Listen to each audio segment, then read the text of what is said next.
My husband told me he was leaving for Toronto for a 2-year work assignment.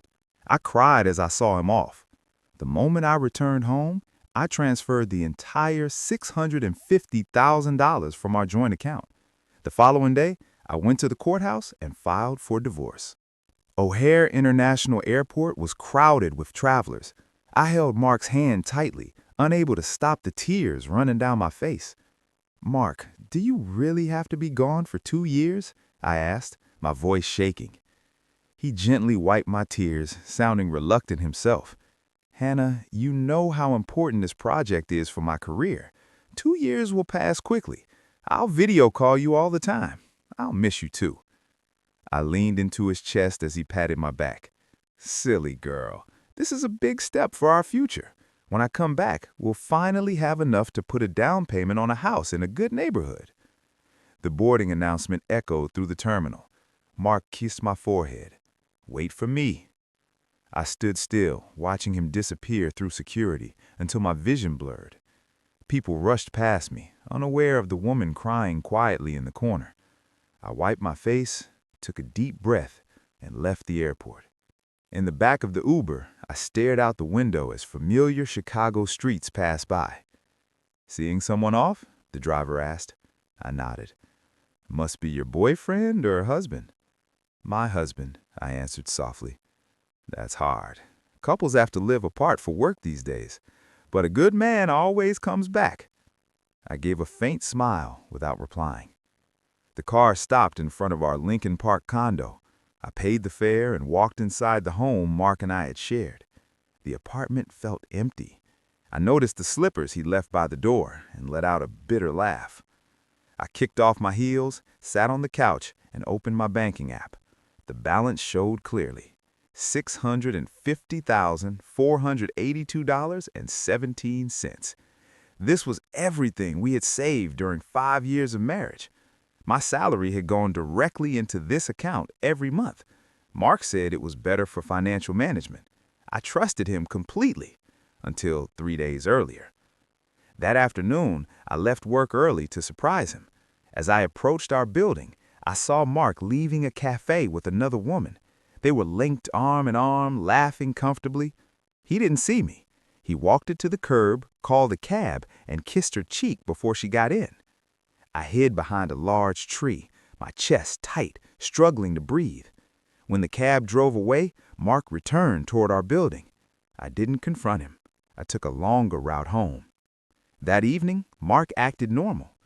"Sorry, late meeting," he said, kissing my cheek. "Have you eaten?" "I already ate. I saved you a plate." "You're the best," he said, heating his dinner. I watched him move around the kitchen, realizing he felt like a stranger. After dinner, he spoke casually. "Oh, by the way, the company has a major project in Toronto. They want me to lead it. I may need to stay for 2 years." My hand shook. 2 years? It's long, but it's a once-in-a-lifetime opportunity. My boss said I'd be promoted to vice president when I return. "And what about me?" I asked quietly. "You stay here. I'll send money every month, and when I come back, we'll be set for life." As I leaned against him, tears fell silently. In that moment, everything became clear. Toronto wasn't about work. He was going there for her. The next day, I took a personal day and hired a private investigator recommended by a friend. His name was Kevin Vance. After hearing my story, Kevin nodded. "If there's infidelity, there's usually evidence. Give me a week." Before he left, he warned me, "The truth can be difficult." "I need to know," I replied. For the next week, I lived normally. I worked, cooked, and talked with Mark as usual. He was busy planning his trip, completely focused on his new life. A week later, Kevin handed me a thick envelope. Inside were photos and documents. Every image hurt. Mark holding hands with the woman, checking into hotels, dining together. "Her name is Claire Sutton. She's a director at your husband's company. They've been involved for 3 months. They're moving to Toronto together. He already bought a condo using money from your joint account." I continued reading. Their messages revealed everything. He planned to leave, drain the account, and divorce me later. 5 years of marriage. It was all calculated. "I'm transferring all the money," I said firmly. "It's legal," Kevin confirmed. I went straight to the bank. "Are you sure you want to transfer the full balance?" the teller asked. "Yes, to my personal account." When the transfer completed, relief washed over me. The money represented years of my work. That night, I reflected on our relationship. Mark had always controlled the finances. I ignored the signs, made excuses, and believed in the marriage. That evening, Mark returned home. "I'll leave the day after tomorrow," he said. "Save money while I'm gone." I nearly laughed. The next day, I contacted a lawyer. She confirmed my actions were legal and explained my options. I gathered documents and prepared. When my mother called, I reassured her. I didn't tell her the truth. That evening, Mark suggested a farewell dinner. We went to the restaurant where our relationship had begun. He spoke about the future, raised a glass, and promised to make it up to me. "I'll be waiting," I said. The next morning, I took him to the airport. I cried convincingly. "Wait for me," he said. "I will," I replied. I watched him disappear through security. In the cab home, I checked the time. The courthouse was open. I wasn't rushing. At home, I showered, changed into a simple navy dress, and looked at myself in the mirror. The woman staring back was no longer naive. I sent Kevin a message. "Keep tracking Mark once he lands in Toronto." His reply came quickly. "Understood." Next, I texted my lawyer. "Miss Davis, I'll be at your office at 2 p.m. today." She replied shortly after, "Sounds good. See you then." With everything prepared, I picked up my purse. Inside were all the required documents: our marriage certificate, my identification, bank cards, and Kevin's investigation report. At exactly 11 a.m., I left the house. The courthouse was about a 20-minute walk away. I chose to walk, treating it as a final moment to close this chapter of my life. The streets were crowded, everyone focused on their own routines. No one noticed a woman walking steadily toward the courthouse to end a 5-year marriage. Inside, the courthouse lobby was quiet. I approached the information desk. "Excuse me, I'd like to file for divorce." The clerk looked up. "Is this a contested or uncontested divorce?" "Contested," I replied. "Then you'll need to file a petition with the court first," she explained. "Once a judgment is issued, you can finalize the paperwork here." I paused. I had assumed it could be done directly. "What documents are required to file the petition?" She handed me a checklist. "Follow the requirements listed here." I reviewed it quickly. I had everything. "Thank you."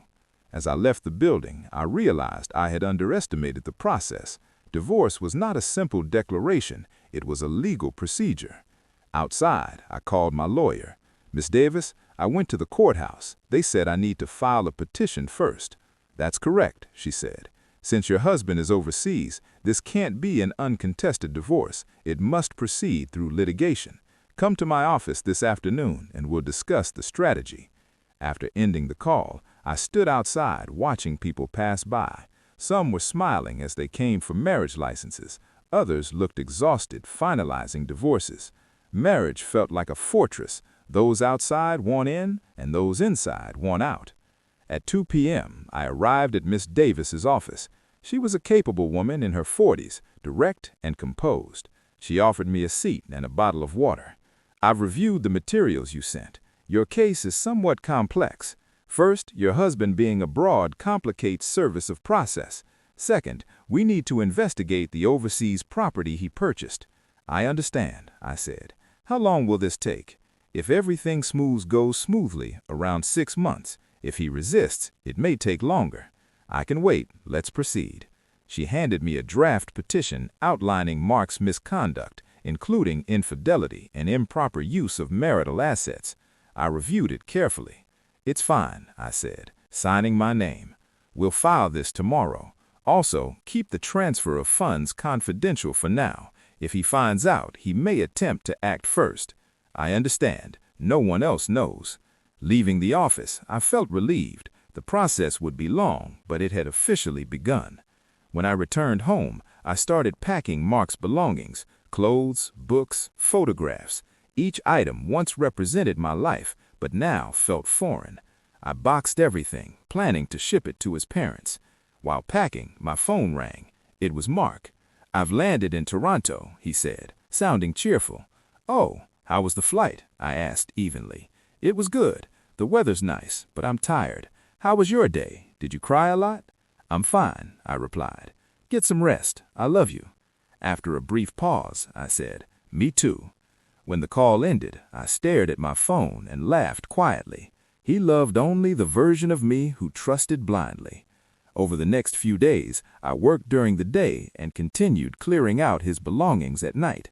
I shipped everything away, rearranged the furniture, and removed our photos. The apartment slowly became my own. Without him, I felt lighter. 5 days later, Miss Davis called. "The petition has been filed and accepted." "That was quick," I said. "Your documentation was thorough. Next, the court will issue a summons. If he fails to respond, a default judgment may follow." That evening, Mark video called me. He showed me his Toronto apartment, framed by floor-to-ceiling windows. "Nice, right?" he said. "It is," I replied calmly. "Are you living there alone?" "Yes, just a one-bedroom the company arranged." I knew the truth, but said nothing. A week later, Kevin sent updated photos of Mark and Claire in Toronto, shopping, cooking, viewing property together. Miss Davis reviewed them and immediately filed a motion to freeze his assets. "Men like this must be held accountable," she said. 2 weeks later, Mark received the summons. That night, he called, furious. "Why did you file for divorce?" he demanded. "Because I know about you and Claire," I said calmly. After a pause, he accused me of stealing marital funds. I reminded him that most of the money was earned by me and that he had used joint assets to purchase property abroad. He threatened me. I ended the call. The following weeks were difficult. He alternated between begging and intimidation. I ignored it all and focused on the case. A month later, the court hearing took place. Mark did not appear in person. His lawyer argued weakly against the evidence. The judge adjourned and announced a future verdict. When the ruling arrived, Miss Davis called me. "The court has ruled in your favor. The divorce is granted. You receive the full joint account balance, half the overseas property value, and $75,000 in damages." I cried, not from happiness, but relief. Life afterwards was calmer than I expected. I redesigned my home, joined yoga classes, traveled, and eventually opened a small coffee shop. My days became simple and fulfilling. Over time, Mark tried to return, apologize, and ask for help. I declined each time. His choices were his responsibility.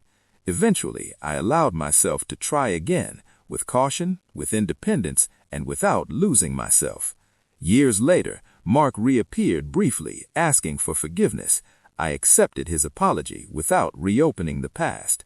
I felt nothing, no anger, no attachment. Now my life is quiet and full. I run my coffee shop, spend time with friends, and live on my own terms. I no longer fear being alone. I learned that self-respect matters more than preserving an illusion. What I once thought was the end of my life turned out to be the beginning. "Sir, please calm down," I said, keeping my voice as steady as possible. "Mark and I are divorced. His debts are not my responsibility." "Not your responsibility?" the man mocked. "You were his wife. Don't you understand marital debt? Mark owes me $5 million. You must repay it.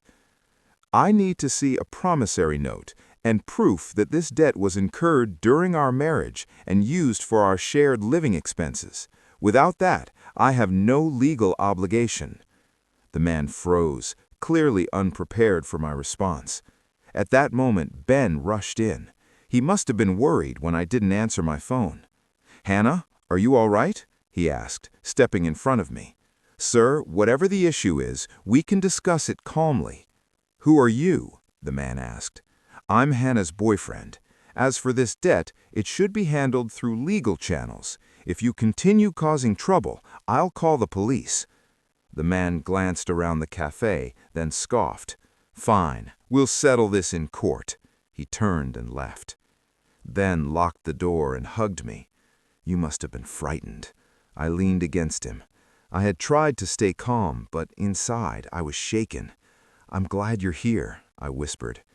I told you I'd protect you, he said gently. What debt was he talking about? I told Ben about the police call. His expression darkened. That scumbag Mark, what else has he done? I don't know, I said quietly. I thought the divorce would end everything. Don't worry, Ben reassured me. I'll go with you to see your lawyer tomorrow. You're divorced, your assets were divided legally, and his criminal issues in Canada have nothing to do with you. I nodded, though I still felt uneasy. That night I couldn't sleep. The police officer's words kept replaying in my mind. Mark never loved me. He married me for a reason. Was it only for money? I suddenly realized that from the beginning I may have been part of his plan. The next day, Ben came with me to see Ms. Davis. After listening carefully, she sighed with relief. Ms. Miller, you don't need to worry too much. First, you and Mr. Evans are divorced and your assets were legally divided. Second, under marital law, debts incurred by one spouse alone and not used for family needs are not joint debts unless the creditor can prove otherwise. What about the $5 million? I asked. He must prove the debt was incurred during the marriage and used for shared living, she explained. Judging by his reaction, he likely can't. And the condo in Canada? I asked. The police said some money came from illegal activity.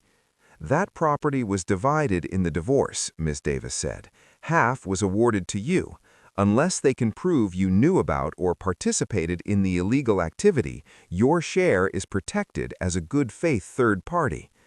I finally felt some relief. But she added, you should still be cautious. Other creditors may come. Keep all documents. If anyone harasses you, call the police. I understand, I said. Outside the law firm, Ben held my hand. I'm here. Don't be afraid.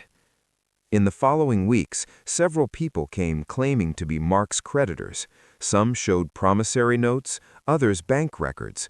All demanded payment. Following Ms. Davis's advice, I asked each to prove the debt was marital and used for shared living. None could. Most loans were taken after the divorce, and some documents were clearly forged. I documented everything and handed it to my lawyer. Still, the stress affected my life. The cafe suffered as customers were scared away. I became anxious and exhausted. Ben suggested relocating or closing temporarily. No, I said firmly. I won't let Mark destroy my life. I worked hard for this. Ben supported my decision. But promise me you'll tell me if things become too much. I promise. A month later, there was a breakthrough. Canadian police confirmed Mark was guilty of large-scale investment fraud and embezzlement. They also confirmed I had no knowledge of his crimes and was a victim. My assets would not be seized. Ms. Davis resolved the remaining creditor issues. All debts were legally confirmed as Mark's personal liabilities. Gradually, the disturbances stopped and business returned to normal. This experience taught me a harsh lesson. I thought divorce was an ending, but the past has ways of resurfacing. I needed to be more vigilant. That night, the Toronto police called again. Mr. Evans would like to speak with you. Are you willing? After a pause, I agreed. Hannah, he said weakly, I'm sorry. I listened quietly. I married you with an ulterior motive, he admitted. I saw your kindness and income. I wanted to use your money for my investments. It hurt, even though I had suspected it. I thought I could succeed, he continued, but I was greedy. I made terrible choices. And Claire? I asked. She was with me for money. When she learned the truth, she left. He apologized again, claiming that despite his intentions, he had truly loved me. I replied calmly, what hurts most isn't the money, it's that you treated my love like a tool. He knows, he said. But I also thank you, I continued. You showed me who you really were. Without that, I might have stayed naive forever. "This is the last time we speak," I said. "Reflect on your actions." I ended the call. Later, Ben sat beside me. I wasn't sad, just regretful, but I didn't regret the experience. It made me stronger. Ben told me he admired my resilience. His support meant everything. Months later, my cafe flourished. I hired 2 employees and found time to pursue photography and writing. My articles were published, and readers shared similar stories. I replied to every letter, encouraging women to choose themselves. Ben later proposed during a walk by the lake. I accepted.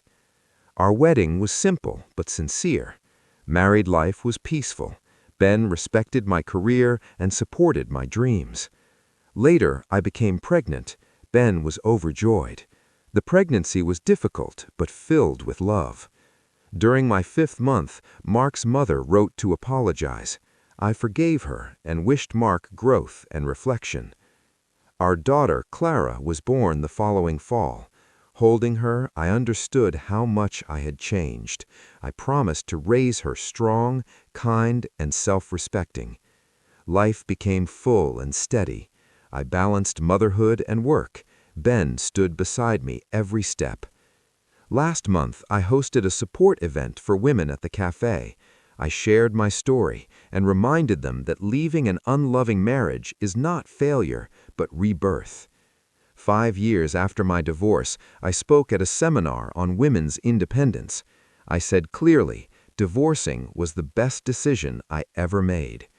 Last night, my daughter said, "Mama," for the first time. I held her close, knowing this was the life I chose and built. This is my story. Thank you for listening. See you next time.